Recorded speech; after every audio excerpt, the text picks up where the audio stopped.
আসসালামু আলাইকুম। Hello everyone. আশা করি আল্লাহর অশেষ রহমতে সবাই ভালো আছেন, সুস্থ আছেন এবং নিরাপদে আছেন। আলহামদুলিল্লাহ, আল্লাহর অশেষ রহমতে আমার পরিবারকে নিয়ে আমিও ভালো আছি।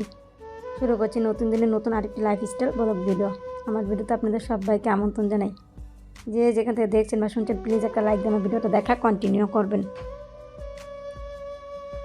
আর এই যে আজকের ভিডিওটা শুরু করেছি, বিছানার চাদরটা পাল্টিয়ে নিব আর একটা দোয়ার চাদর বিছিয়ে দিব।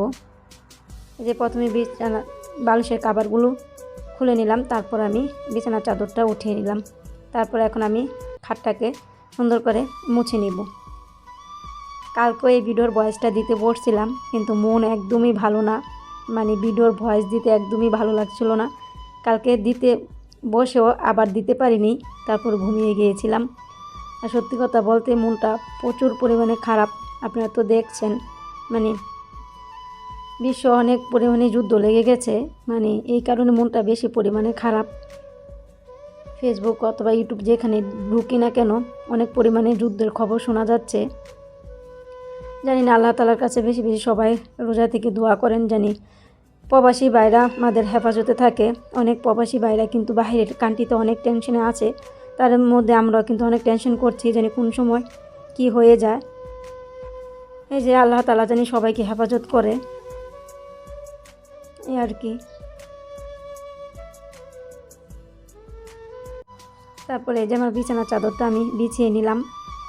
তারপর বালিশের কাভারগুলো আমি অফ ক্যামেরাতে লাগিয়ে নিয়েছিলাম। তারপরে এখন আমি কম্বলটা সুন্দরভাবে এই জায়গায় রেখে দেব। আর এই পাতলা কম্বলটা আমার সারা বছরেই থাকবে এই জায়গায়। আর কেননা আমার হাজব্যান্ডের একটু শীত বেশি পরিমাণে লাগে, এই জন্যই কিন্তু কম্বলটা এই জায়গায় রাখা। আর আমার কিন্তু 5-6 দিন ধরে কিন্তু একদম ভিডিও মেক করতে আমার খুবই খারাপ লাগে, মানে ভালোই লাগে না। এই জন্য কিন্তু আমি ভিডিও মেক করছি না। মানে আমার এই একটা ভিডিও আর আরেকটা ভিডিও আছে, এগুলা কিন্তু প্রায় আমার 7-8 রোজার ভিডিও ছিল। এরপরে কিন্তু আমি তেমন আর কিছু ভিডিও করিনি।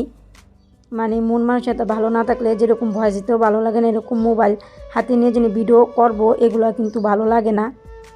এই জন্য কিন্তু আমি ভিডিও করছি না বেশি একটা। এগুলো আগের ভিডিও ছিল, তারপরে বলি জানি ভয়েস দিয়ে এগুলা ছেড়ে দিই, এগুলো নাহলে জমে থাকবে। আর রোজার মাস বলেন, ছুটির দিন বলেন, আমাদের গৃহিণীদের কোনো কাজের কোনো ছুটি নেই।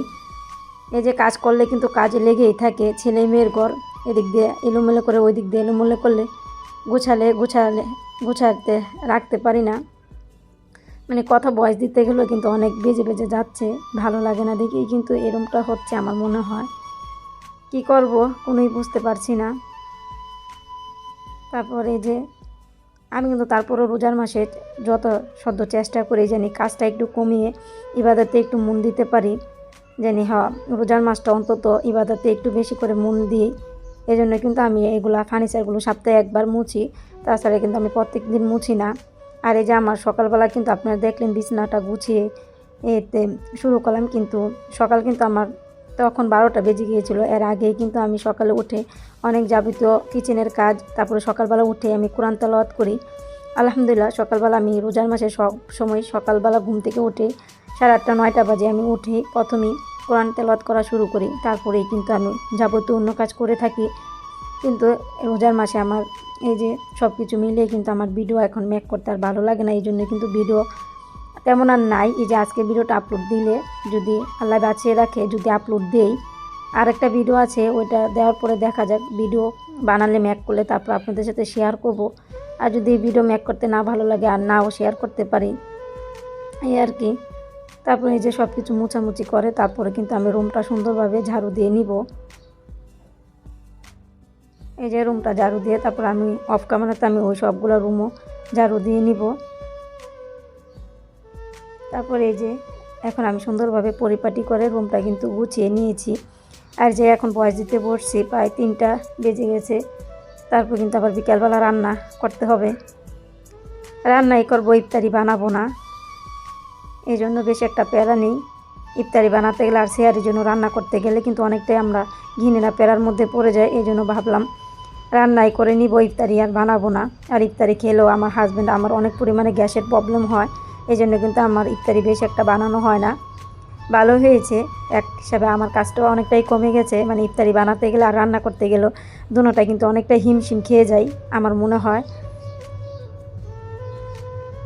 এই যে তারপর রুমটা গুছিয়ে সুন্দরভাবে আপনাদের সাথে শেয়ার করে তারপর আমি এটা একদম ইফতারির পরের ভিডিও ছিল।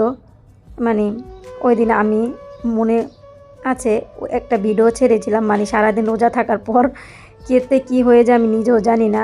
মানে ভিডিওটা আপলোড দিয়েছি, আমি যেটা ভয়েস দিয়েছি এটা আপলোড না দিয়ে আরেকটা ভিডিও ছেড়ে দিয়েছিলাম, যে আপনারা দেখেছেন ওই ভিডিওটা অনেকজনেরই মনে রেখেছেন সম্ভবত।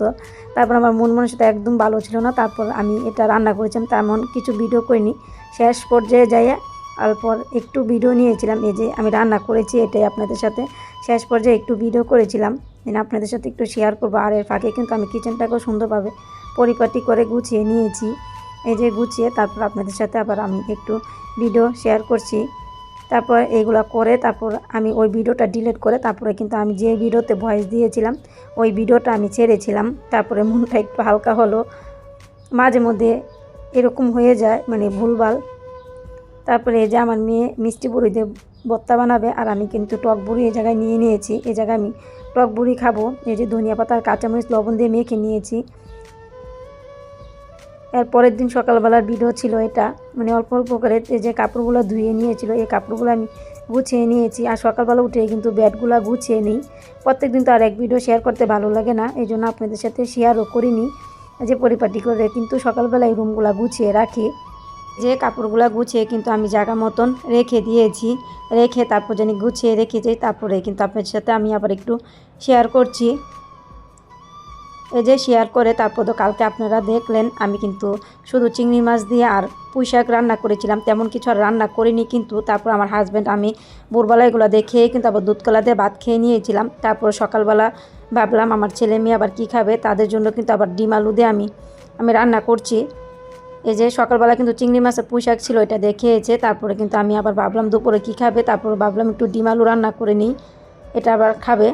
তারপরে কিন্তু রান্না করে আমি কিন্তু আমার ছেলে আমি শুয়েছিলাম, তারপরে উঠে দেখে আমার মেয়ে যে ভর্তা বানাচ্ছে সুন্দর করে সাজিয়ে গুছিয়ে। তারপরে বলি তোমাকে একটু ভিডিও করে দে, তারপরে আমার মেয়ে একটু উৎসাহিত হলো, তারপরে বললো হ্যাঁ আম্মা আমাকে একটু ভিডিও করে দাও। এই যে আমার মেয়ে শসা আর একটু তেঁতুল আর টমেটো এটা কেটে নিয়েছে, নিজে নিজেই কিন্তু কেটেছে মাশাল্লাহ। তারপর আমার মেয়ে যে মেখে নিচ্ছে। যে ভিডিওর একদম শেষ পর্যায়ে চলে আসলাম, কথা বা কাজে অনেক ভুল ত্রুটি হতে পারে, একটু ক্ষমা সুন্দর দৃষ্টিতে দেখবেন। আল্লাহ হাফেজ, আসসালামু আলাইকুম।